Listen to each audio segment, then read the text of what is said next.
Hi, I love summer reading. It's kind of a guilty pleasure. I finally get a chance to sit in the backyard or maybe on the beach or just on a comfortable chair and get to read a lot of the things I've been looking forward to all year. Here's one of the books that I've read quite a few times. It's a classic.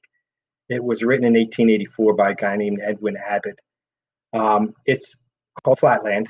It's about a square that lives in a place called Flatland. Think of Flatland as a sheet of paper. It's written in two parts. It's a pretty quick read, like I said.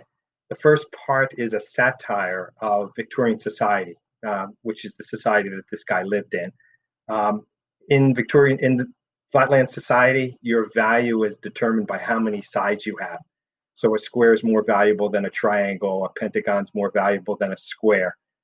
Each generation adds a side. So if you're a square, your children are pentagons. It's the struggle of isosceles triangles to make it to an equilateral triangle, because once you make it to that, then you can keep adding sides. Women have a very lowly place, their lines. What I like about satire is it holds your beliefs up to a pretty harsh mirror. And if you find yourself agreeing with the way society is described, maybe there's something that you should reevaluate about your beliefs. But it's definitely good in these times when some people are evaluated by the looks before they even get to speak. So that's the first half. The second half, uh, the square gets to go to one dimensional land.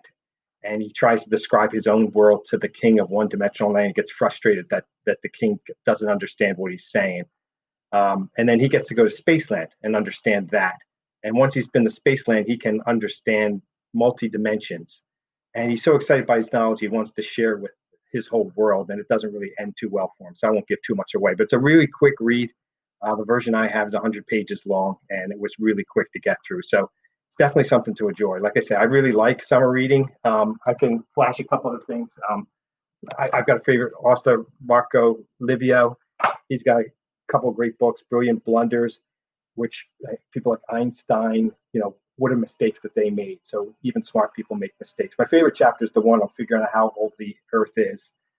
Marco Livio also has this God is a mathematician, which is math discovered or invented, which is very interesting. And he also has the golden ratio, which is a number. And the Greeks kind of discovered it, and they understood that if they made buildings with the proportion of the golden ratio, they would look beautiful.